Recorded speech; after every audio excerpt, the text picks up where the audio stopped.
doing a little shimmy next to the table. Nothing too crazy. The security person comes up and taps me on the shoulder and said, "Oh, we can't allow that." Allow what? "Oh, we can't allow dancing yet. We're not open for that right now." Is this Footloose? Are you kidding me right now? What country am I in? And I'm telling you, even though no one can afford to live there, there is 100 or 30 to 100 people lining up at every single place. They have lines. Wow. Oh, dude, they have lines. Some people are selling their own house and renting it from the new owners. Not shitting you.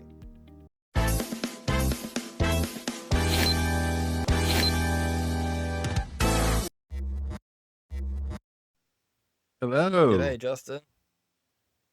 Where are you calling in from? Hello. I'm in Dallas, Texas. Nice. We got a couple of Texans. I like it. We can push our arm a little bit on Ethan. He's one of those crazy Australians. If you believe Australia exists. Yeah, right. We're all crisis actors down exist.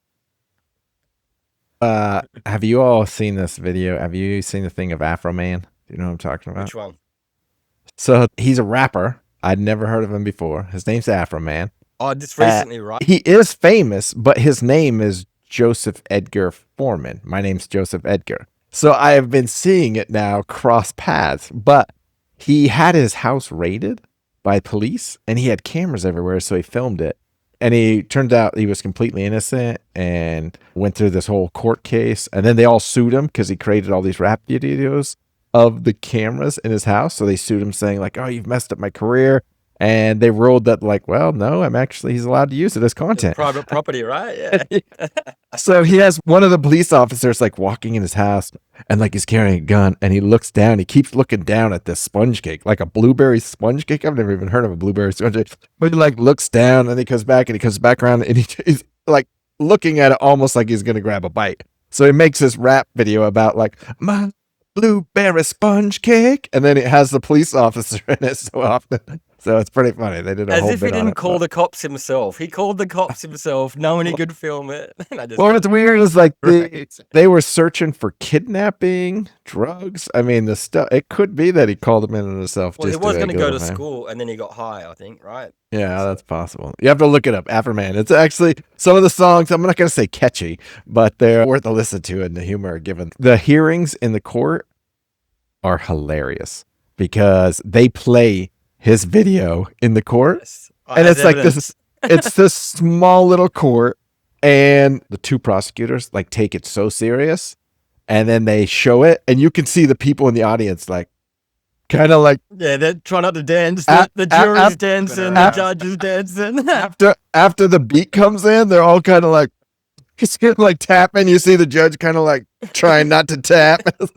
So it's pretty funny. It's pretty crazy. Hey, I want to give a shout out to Lauren, to XI, who made a comment. She did not like our episode too much, where she says she feels the U.S. was justified in attacking Iran for the regime's awful stuff. So appreciate the comments and stay tuned. Everybody's listening. Please give comments. And I would like to introduce today's guest, Justin Pogue, a Wharton grad real estate investor and property manager with 20 years of hands-on experience across departments, rental homes, and student housing in the U.S., and the author of Rental Secrets, Reduce Your Rent, Get Better Value, Create Quality Communities. And with affordability as a major issue in today's topic, whether the White House recognizes it or not, we really appreciate you joining us today, Justin, to kind of talk about this affordability crisis. I'm really glad to be here. And yeah, affordability is on everybody's lips. It's huge. Well, they say all of them. Well, not exactly all of them. There's one of them that says there is no affordability problem. So President clearly recognizes that we can all just eat cake. So I think we're fine. So maybe it's blueberry sponge cake. Maybe that's the cake he's talking about. I got to get that song. I wish I would have had it to play. So the average housing cost is about 30% right now. And so I think that is putting a lot of pressure on the various housing that has come off. So it's created a lot of arguments that have started up in different segments. So in the real estate world, there's all these little tiny fights coming on. And I'm sure you're familiar with what happened with NAR, and they got the class action lawsuit, their commissions. I wouldn't say it's really a commission scam. It's been going on for a long time. So I don't know if it's a Yeah. scam. It's everybody kind of knows it and expects it. But with that, the White House put together an executive order, really the president, and he said no more corporate buying of houses, which hasn't really done anything. But what do you think the impact will be from, let's say, corporations did stop buying houses? Yeah. Well, I want to go back to something that you said about the average. And it's interesting because like I'm the what average Joe, average so means. easy. Yeah. No. Joe Yeah. knows So like, average. if you have a stadium full of people and Bill Gates is one of the people in the stadium, yeah, the average income is over $1 million, but Right. it doesn't really translate to for the average person. So there's a lot of people out there who they would be happy to get to that 30% to spending 30% of So their in other words, income. some people are paying like Um, 40, 50 then. Is that what you mean? yeah. Yes, exactly. But as far as limiting corporate purchases of single family property, that will actually free up supply for the average family to come in and buy housing. But it's very neighborhood, and they've bought 34% of the houses that come on the market. Well, that's driving up the costs in that specific neighborhood. And you're So it's not across the board, but it does like neighborhoods where they have been buying a lot of houses. Yeah. And I did look up major cities of which these corporate buyers play in are Atlanta, Charlotte, North Carolina, Dallas, Phoenix, Yep. Tampa. So they do pick specific cities and then go into a neighborhood. It seems they like to control rent. So if they can have a majority of the neighborhood, then they know what's going to come out and how long they're going to keep it vacant and how long they'll before they lower prices or, something along those lines. What makes those cities so exciting? Well, what makes those cities so exciting is they've got a lower cost of entry compared to your San Francisco, your LA, your New York, your Chicago. And those are also the areas that are experiencing high growth demographic trends. Lots of people are moving from the more expensive states into places like Texas, like Florida, like North Carolina, like Tennessee, like Atlanta. And part of that is there's also politics that's driving that. There's cost of living that's driving that. People are voting with their feet. Like every year, U-Haul does this study of like Yeah. where all their trucks are going. And like, if you try and rent a U-Haul in California, like give them your left arm and your left leg because Everybody it's wants going one. to cost that much. All right. Yeah. Yeah. And nobody's driving them back. That's U-Haul's problem. Now, whereabouts in Dallas are you? So I'm located in a town east of Dallas, about a half hour east called Forney. Oh, yeah. So it's a suburb. That's a And growing place. driving around, oh, absolutely. So in the last 2 to 3 months, we've had 3 or 4 grocery stores move in, plus a Costco, plus like we've got BJ's moving in. Because first it was Plano, like 10 years ago it was Plano, and that place just Yeah. now really is Forney. That's kind of the Yes. news. Yes. And well, actually, it's not just Forney. What's actually happening is concentrically around the city of Banning. So there's Just going out. construction or directions around us. Because of this, there was 1 year, I think it was 2023, 500,000 people moved to Texas. And just in that 1 year. Yeah, right. And it's come down What's the since population then. of So it's like Texas? now. The population of What is the Texas population? is like 30. About the size of Australia. 32, yeah, 30 to that's more 32 than us. million. That's more than us. Statewide. Yeah. So they're anticipating this growth, and that's why housing in all directions. But not just housing, they're also building infrastructure. So they're widening freeways and all of that. So they're expecting Always behind the trend curve. I mean, it's, to now how long you been in Dallas? I've been here 5 years. Where are you originally from? I moved during COVID. So I'm originally from San Jose, California. You're one of those moves. COVID was horrible, Oh, but there are I hope some it's silver spicy. I linings hope that it come out of involves that. like Don't get us banned. So one of the silver linings that came out of, well, there are a few silver linings. One, people started actually paying attention to their health and all of that. 2, they actually started questioning, like, do I really like this job that I have? Do I care to continue working with these people or not? But 3, we got a front row seat to the fact that we have 50 states and they all do things differently. And that was made nice and plain during COVID. And not all of us liked how the state we were in was handling the situation. You didn't like And sand that's in your part of the skate reason parks and armed men on your beaches? people don't like that. Amazing. How much money did that Um, cost? They could have used all that money to buy extra toilet paper. What the hell? Yeah, it was ridiculous. So I was in, where was I? I was in Palm Springs, and I had gone out to dinner with some friends, and it was like mass to the table and all of that. And we had eating. My friends had gone to go get the car, and they were going to come back. And they had a DJ in the restaurant playing some music or whatever. So I'm standing next to the table. I'm feeling the song that he's playing. So I'm doing a little shimmy next to the table. Nothing too crazy. The security person comes up and taps me on the shoulder and said, "Oh, we can't allow that." Allow what? "Oh, we can't allow dancing yet. We're not open for that right now." Is this Footloose? Are you kidding me right now? What country am I in? Yeah, so that was just one small experience that highlights what a lot of people in California were feeling at. Were And you then single or married at that time?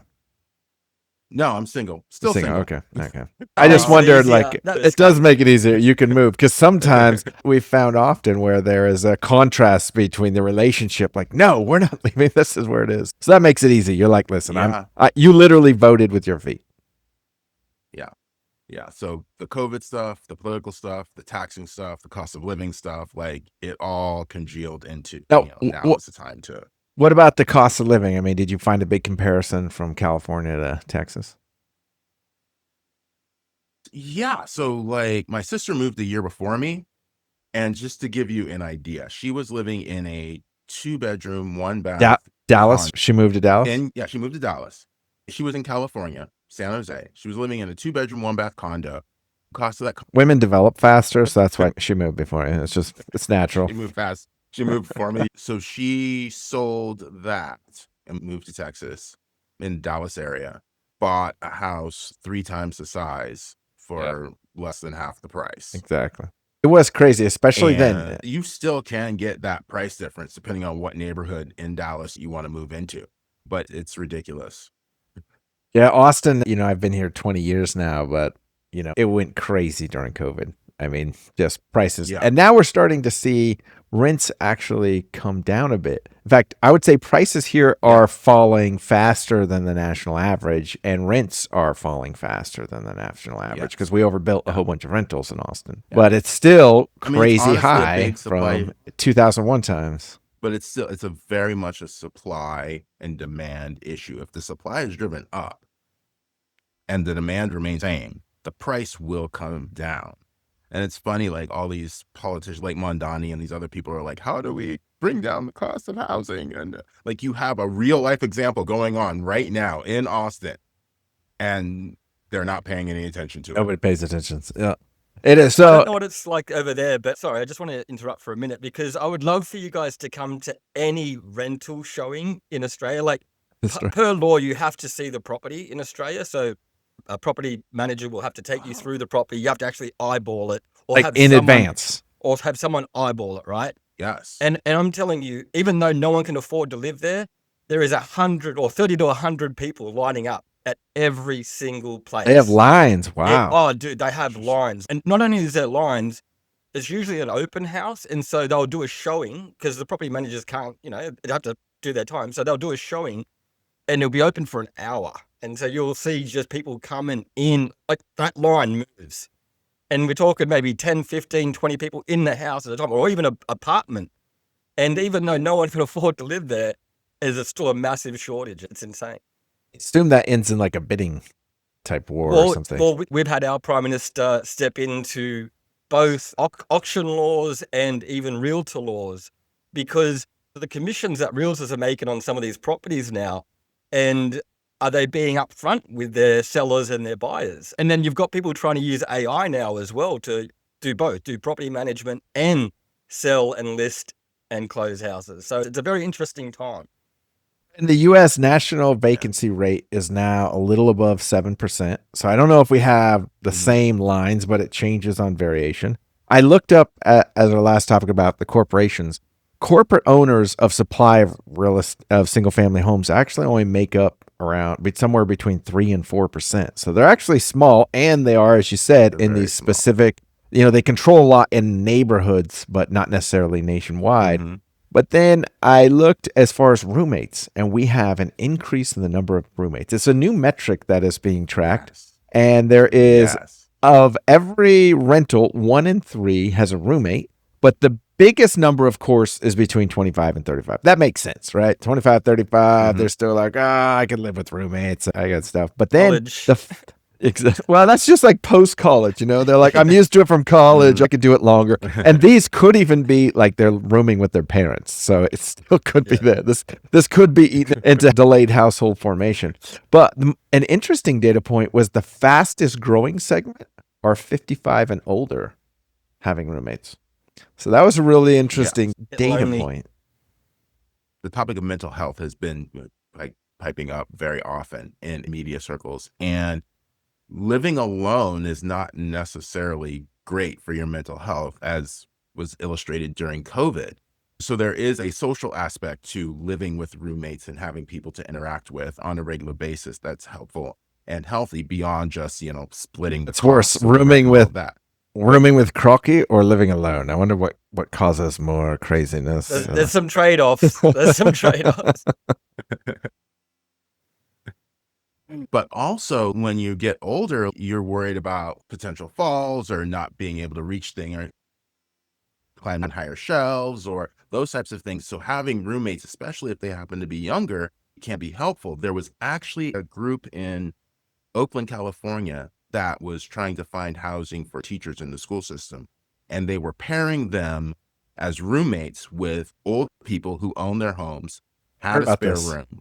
So the teacher could live Alright. in the spare room, but the older person actually got help with chores around the house and that kind of thing. So there are some mutually beneficial relationships that can be set up in a roommate situation. The key is spelling out the roles for each person up front so everybody knows what they're walking into. It's almost like boomer surfing. They could, Yeah.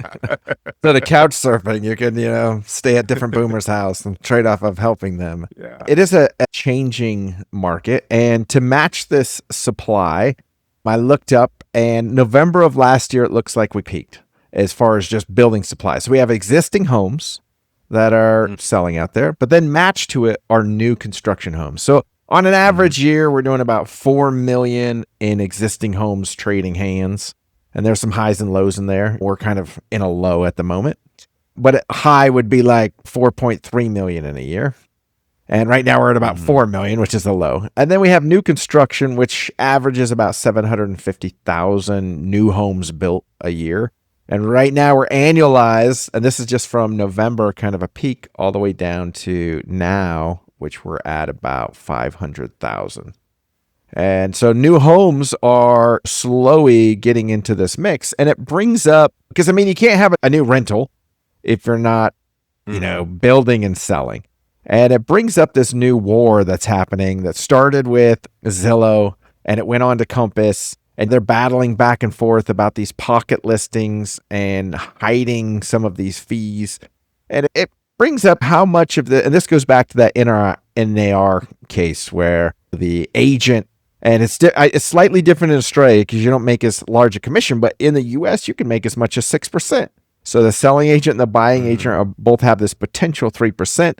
But NAR came out and said, no. If you're the selling agent, you now have to disclose because maybe they don't need it. So they're trying to cut costs in there in some regard. So it's kind of a balance. So then you really get down to this fight that's going on.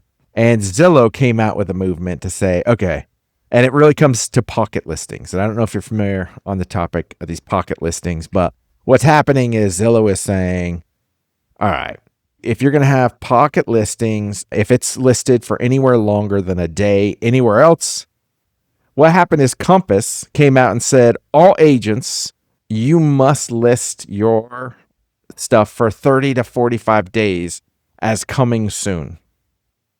And the whole idea is to keep it in-house, right? So they're trying to win more of the commission. So then Zillow fights back and says, no, if you list it over a day, then we're not going to list it on Zillow at all. So now you're creating these silos. And then the NRA or the MLS system came in, and MLS says, okay, any agent that lists for longer than 24 hours as a pocket listing, this coming soon, if it's longer than that, we're going to fine you $5,000. So then all these agents are like, well, wait a minute. It's a law that I do the best for my customer, who is the seller. And you're making me violate my fiduciary responsibility to make sure to get the listing. So now there's become this listing war, and there's all these silos happening. And it makes me wonder how much of that is now getting into the bottleneck of sales.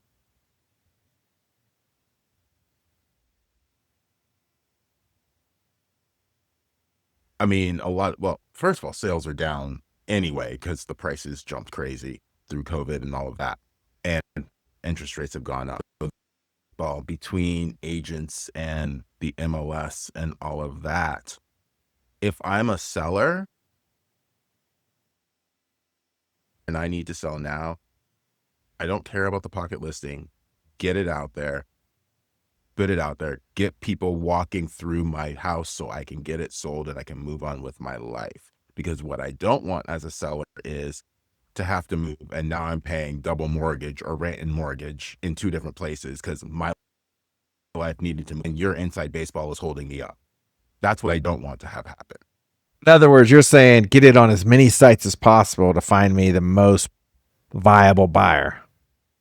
Right. Just get it out there. And all of this MLS finding you and this 24 hours and whatever, like, I understand what you were trying to do, but I have a problem that I need to have solved now.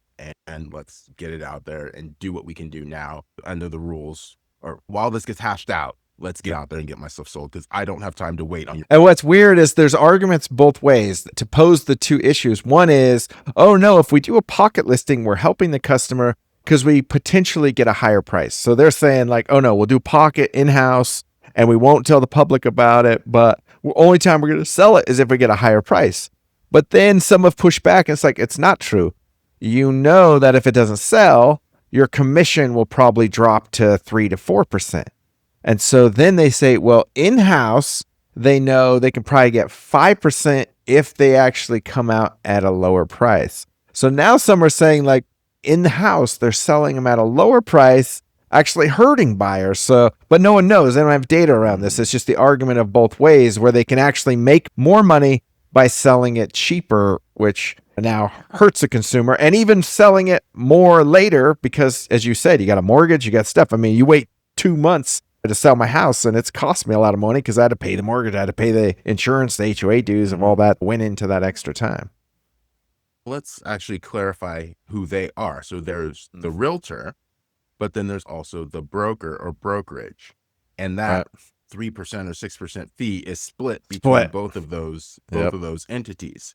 So from the broker standpoint, from Compass's standpoint, if it's in-house, I get the broker part from both sides. Exactly. You get the in-house commission. And, yeah, exactly. Which is why they're doing it. But you have to be wary of having the same brokerage represent both sides because the incentives are not the same. Even so, to give you an example of different incentives. So like there was a study done of between real estate agents, how long they let their property stay on the market. The agent, not the homeowner. The agent, yes. Yeah. So they would leave their property on the market longer to drive interest and get more people looking at their property and do it that way. When they're listing it for somebody else, they want to move on, they want sales, they want them to happen quickly. Interesting. So the incentives are a little different depending on which lens you're looking at this through. I'd say from the seller perspective, if you're out there trying to sell your house, be aware that this inside baseball is going on and make it clear that you do not want that holding up your situation. Well, what is holding up some of these situations? Because if you look at the number of deals that have fallen through, we are at a record since January in this year.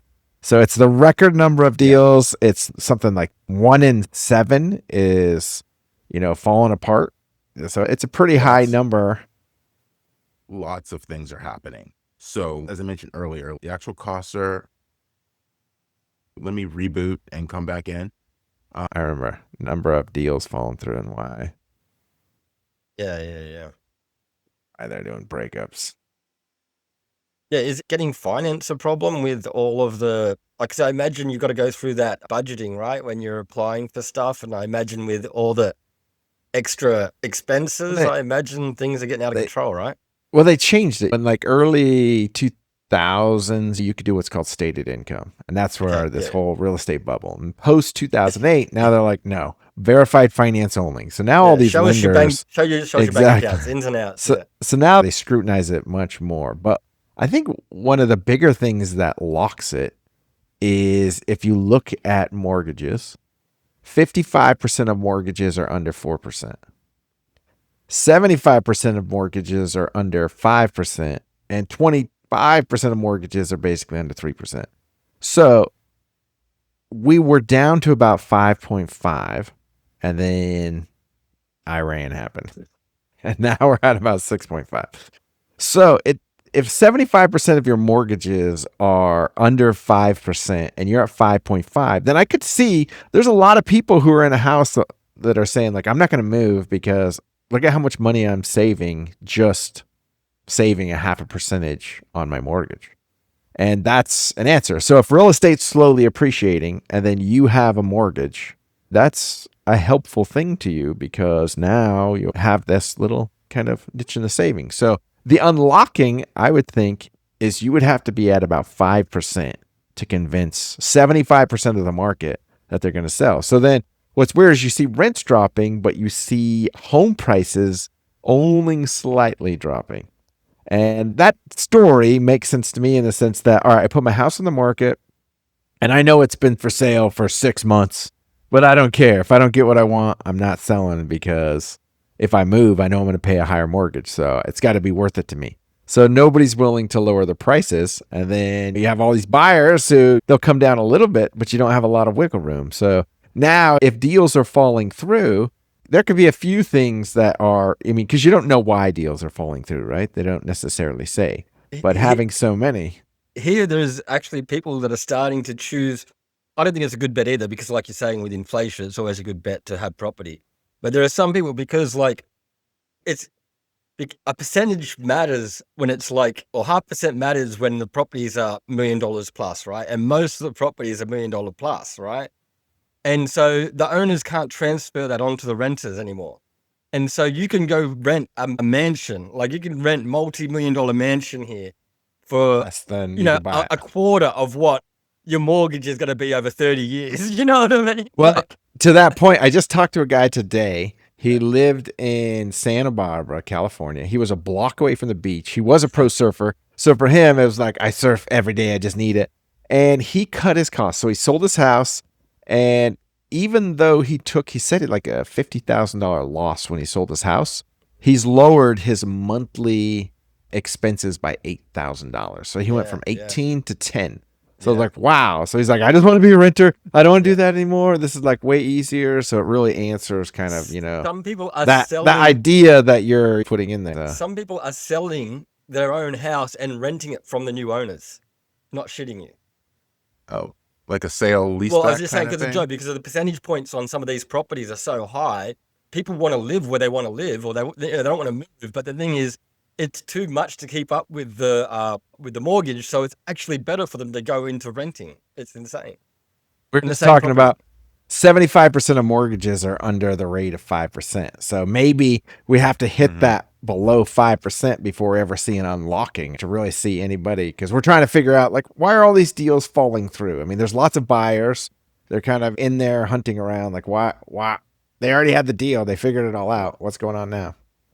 There are lots of buyers that are looking at it, but the costs are up, interest rates are up, but also you're also having issues with, in terms of insurance, especially in Florida, California, as you have had hurricanes come through, Hawaii, and people's insurance rates are starting to go up, double, triple, and they're like, my insurance shouldn't cost as much as my mortgage. Like, I can't float all of this.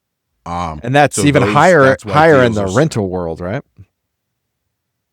Well, from the standpoint of the renter, they're going to get renter insurance, and renters insurance. Yeah, is I just mean cheap. the But landlord. the Yeah. owner, the landlords, yes, and those costs are going. The landlord's going to want to pass the cost of the higher insurance onto the tenants. But look, from the tenant standpoint, at least that gets split up across all of the tenants that are living in the community. From a homeowner standpoint, when your insurance goes up, you got to float all of that. But also, not only that, but then you also have HOA dues coming up, especially in Florida. Some of the condos, the HOA dues have gone up because over the years they had not been maintaining the buildings as well as they should have been. And one of them collapsed or partially collapsed. So the state came in and said, hey, you now have to collect all of those maintenance dues to maintain the building. And so there was one condo, it's like the special assessment was like $250,000 just for that condo in that building. Those cracks in the cement are not. And they were trying. Yeah. The super's So driving a You Ferrari. just put some but- drywall over that and no one will see it. It's okay. Yeah. Wasn't that Epstein apartment? No, I'm sure that there was. I'm sure Epstein had a room in that apartment building. that Ignore went down him, in Justin. Florida. Ignore him, Justin. He will relate everything to Epstein if you let him. So it all goes back to that. But I mean, Oracle just laid off 30,000 people. There's a lot that's happening in this economy that I could see someone being under contract of a house and having a lot of concerns of like, what's happening? Maybe I don't want to do this. I'm backing out.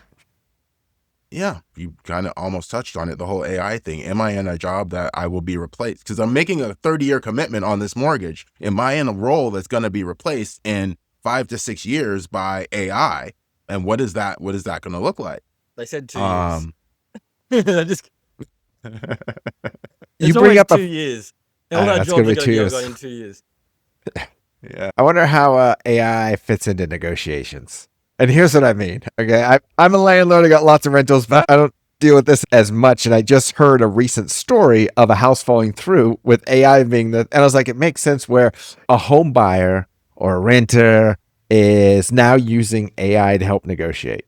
And AI is our biased best friend, right? They say, oh, you're a genius. You're amazing. So if I say like, oh, I think my landlord is trying to screw me and da-da-da, and all of a sudden it spits out like, oh, California law 702, this, oh yes, you're right. He is trying to screw you. Like, make sure he does this. And it lists this huge line, right? And I take it and I pretend it's mine and I text it to the agent or to my landlord. And I'm like, oh, well, I need to have these things looked at. Immediately, they now have what has turned into maybe ChatGPT negotiating against itself. I mean, is this happening?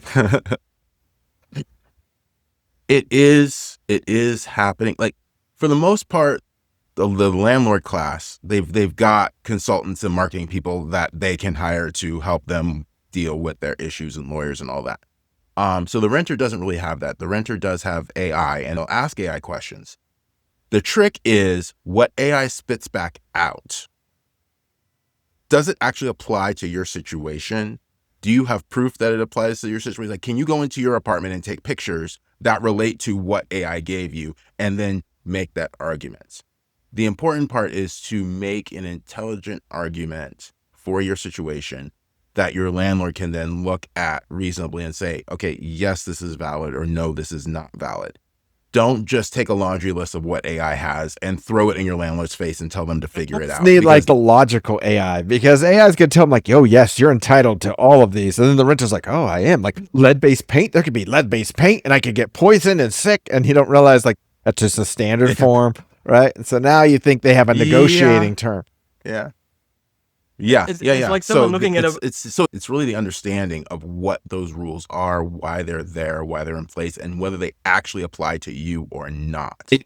And the renter, we need to make AI. See, we'll be an AI with two voices. We can give them reason. Like, no, you're an idiot. You need a reasoning engine. You need a reasoning engine. Yeah, 100%. I'm just imagining someone doing this with property inspections on the sale as well, right? Thinking that they could negotiate because they got standard language describing every single house on that block, and they think that that means that their house is now subpar and they can negotiate a lower buying price. Yeah.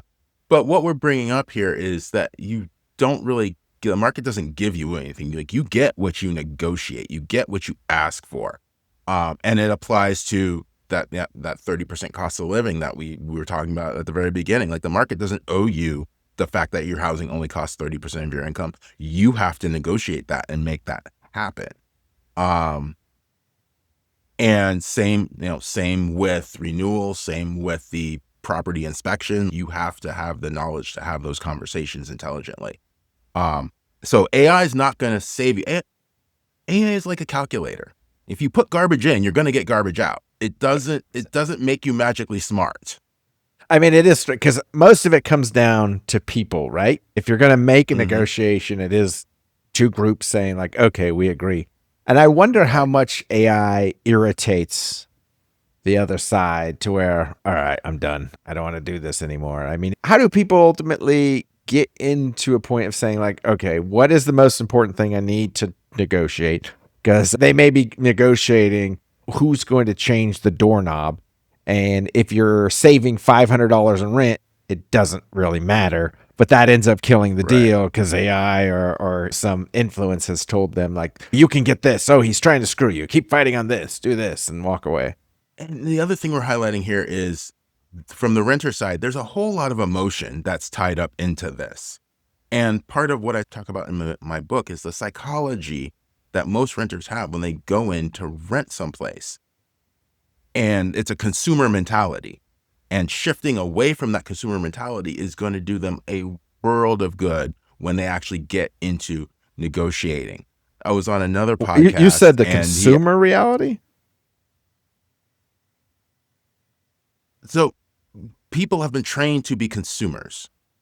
They walk into Walmart, they pick up something off the shelf. They're going to pay the price that the shelf said. They're not going to haggle with the cashier. Joe doesn't have a shopping mindset. He doesn't get people.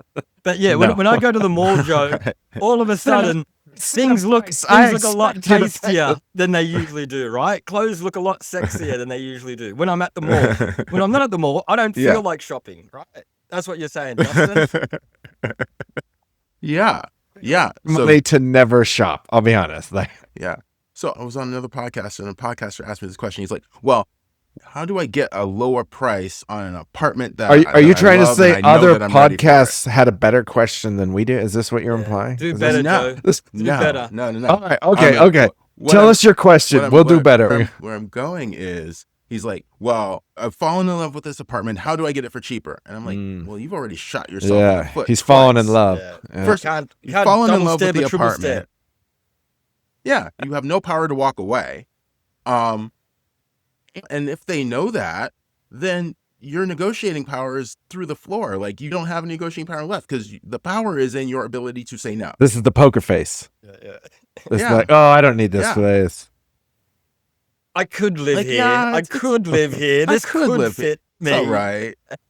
Like, I could hang out here for a bit. Like, it could be okay. But this other place I was looking at, they were offering this, that, and the other. Like, don't give all your cards away. Which essentially he did in the way he phrased his question.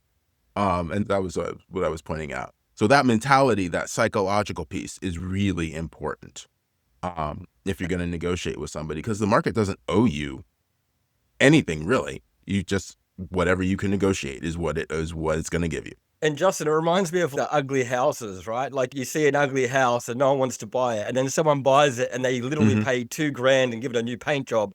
And now people will buy it. Like, so it's the same thing. People have been taught, not everyone's a savvy home buyer, right? And especially for maybe someone who's making their first purchase on a home, they're just going to be, oh, this one's got frills, this one's got an electric garage. You know what I mean? Like, Yeah. Ethan, that explains like the second marriage and the first marriage. Oh, no, they're all like that. No. Oh, they're all like that. Yeah. And it's new, and the one that kills me is paint. Well, people come in and they want to sell you this property. Oh, it's new, freshly painted. What did you cover over with that paint? That's what I need to know right now. If the wood's rotten, I don't care that the paint is new. Or how much did you pay for it before you painted it? They probably just flipping it overnight. I think one of the big questions everybody has right now is something we alluded to earlier, is what is the right choice between owning, buying, and renting? I know it varies on city, But what would be your advice right now to someone looking at putting all this into my own house? I can have all these expenses. I gave one example of a guy who's in California, which is not the norm. I mean, not everybody's, average house was selling for $2 million. So what would be Right, some right. advice you'd give those people who are considering this? So, best advice is, especially if you're new to a city, rent first so you can actually experience some of the neighborhoods in the city. Give yourself some time, leeway, and grace to make the right decision for yourself and time to ask those questions. And renting does that for people when they're moving to a new city. Other considerations to think about are you in a full-time job or are you in a contractor job? When is your contract up? So if you're in a contractor job and it's going to be 5-6 years, owning becomes more of a possibility. If you're in a contract, if your contracts are 6 months and they get renewed every 6 months, owning's probably not where you want to be because it locks you in. Because it's not easy necessarily to sell a house. It may take 2, 3, 4, 5 months to sell a house, depending on the city and the situation that you're in. That being said, it also depends on how you want to. And what I mean by that is this a house that you're just going to live in? Or is this something that you may, because we talked about roommates earlier, is this something that we may house hack, for instance? So you take the master bedroom and you rent the rooms to other professionals and they're helping you cover the mortgage while you're living in this house. That takes some of the stress off of you're in this contract job situation and all of that. So those are some of the factors that I would consider. It's a very personal decision whether you're going to own or rent. And the nice thing about renting is something breaks, you call the landlord and they come and fix it. And if they don't, there are other avenues that you can take. But when you own, there's nobody to call to fix stuff. Like you need to fix that or arrange for it to be fixed. And it's all on you. The other thing that's really interesting is in some cities, it is less expensive to rent than own. Once you actually go through the mortgage payment and the taxes and the insurance and all of the costs that go into owning, in many cases, renting may just be cheaper.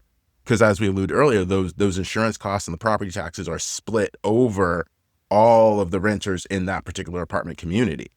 So those are some of the things that I would definitely consider when making that decision. If you're buying a house, I mean, it's not split, but I see where you can split it. Now, No. there have been some roommates that have come in to actually buy a house together. I wonder how common, or are you seeing this in the marketplace where 2 or 3 people are saying, hey, let's buy this house together, we can own it, and that way we can put 3 incomes towards this mortgage? Yes, people do that.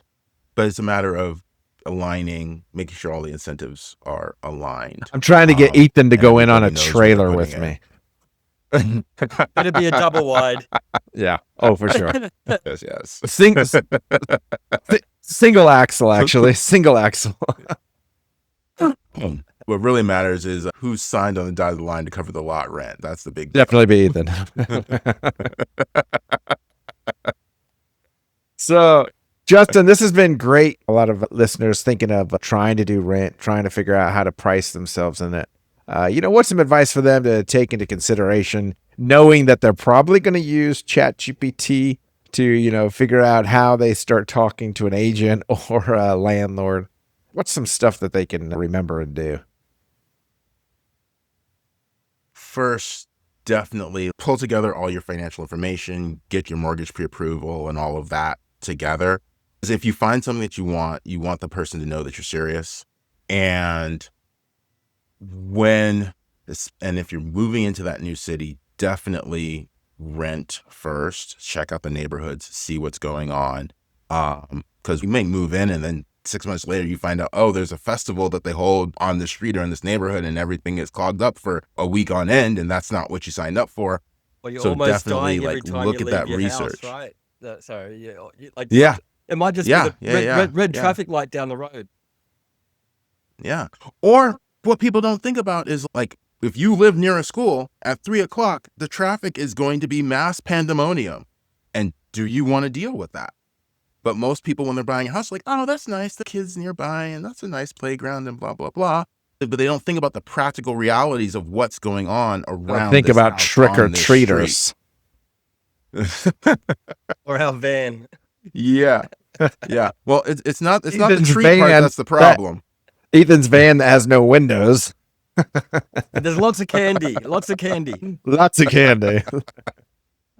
So Awesome, sounds like bad Justin. news, Ethan. No, it's we're working it out.